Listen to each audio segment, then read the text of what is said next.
Hello friends, मी भाग्यश्री वडनेरे आणि तुमचं स्वागत आहे माझ्या मिनी ब्लॉगमध्ये. तर आज मी बनवते आहेत असे छान मस्त पुऱ्यांचा बेत. तो का तर आज आहेत आषाढ महिन्याचा मंगळवार आणि त्यासाठी मी हा सगळा नैवेद्य करते आहेत. सर तुम्ही बरोबर ऐकता, आमच्याकडे ना आषाढ महिन्यामध्ये ना तळायचं असतं. आषाढ महिना हा तळायचा असतो आणि ह्या महिन्यामध्ये म्हणजे 7 मावल्या आणि एक म्हसोबा असतो, त्याला तो नैवेद्य दाखवायचा असतो.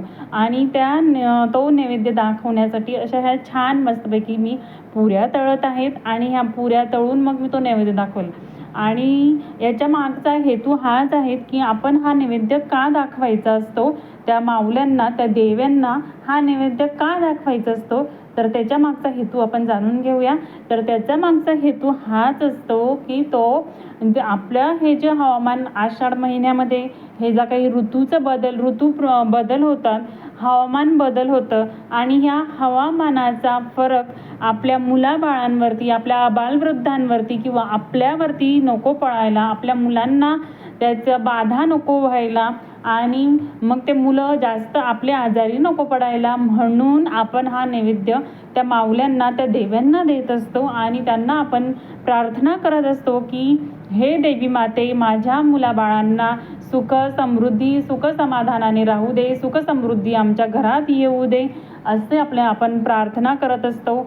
आणि मग हे असं नैवेद्य आपण दाखवत असतो. आणि ह्या नैवेद्यामध्ये आपण दाखवत असतो 7 पुऱ्या असतात, त्याच्यामध्ये वडे, भजे, खीर, मेथीची भाजी पण ही खूप खूप आवश्यक असते.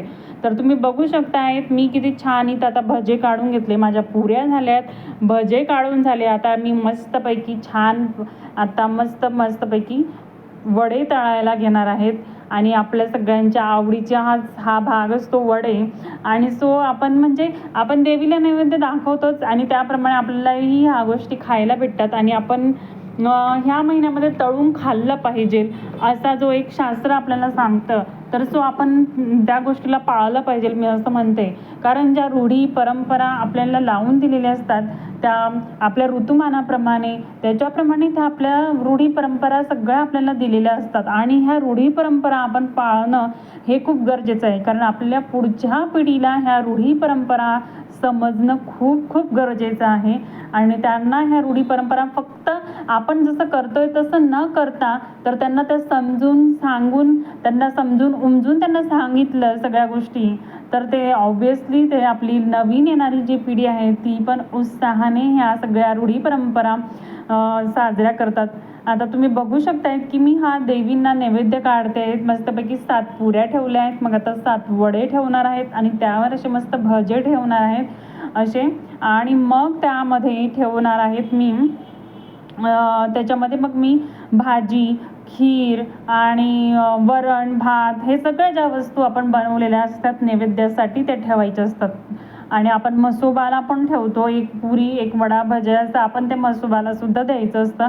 आणि तिथं आपण लिंबू वगैरे अशा गोष्टीसुद्धा ठेवू शकतो. एक नारळ फोडायचा तिथे देवाच्या मंदिरात गेल्यानंतर. तिथे 7 माऊल्यांचं मंदिर असतं, एक आपल्या गावाच्या वेशीजवळ असतं, काही असतं, तिथे जाऊन आपण हा नैवेद्य ठेवायचा असतो. आणि तिथं आपण ते एखादी नारळ घ्यायचं, नारळ घेऊन ते फोडायचं. तिथे आपण अंड जरी खात नसलो तरी फक्त तिथे अंड हे ठेवून द्यायचं आणि बाकी हा सगळा नैवेद्यसुद्धा आपण तिथं ठेवून द्यायचा असतो. तर अशा प्रकारे हा बघा माझा नैवेद्य सगळा काढून झाला आहे. आता मी हा सगळा पॅक करेल असं मस्तपैकी छान. आणि असं तसं ताट घेईल, हळदी, कुंकू, फुलं, नारळ वगैरे ह्या सगळ्या गोष्टी, लिंबू मी ठेवला आहेत आवर्जून आणि तोही. आणि हे सगळ्या गोष्टी मी आता तिथं मंदिरात घेऊन जाईल. आणि तो प्लीज सॉरी, माझ्याकडून मंदिरात गेल्याचा तो फोटो, आपला तो व्हिडिओ जो होता तो माझ्याकडून डिलीट झाला आहे. तर गाईज, कोणाकोणाकडे असा आषाढ महिन्यामध्ये माऊल्यांना नैवेद्य दिला जातो तर मला तसं कमेंट करून सांगा. आणि बाय गाईज, तर आपण भेटूया नेक्स्ट ब्लॉगमध्ये. आणि असंच मला हे करत राहा, लाईक, शेअर आणि सबस्क्राईब करा. बाय.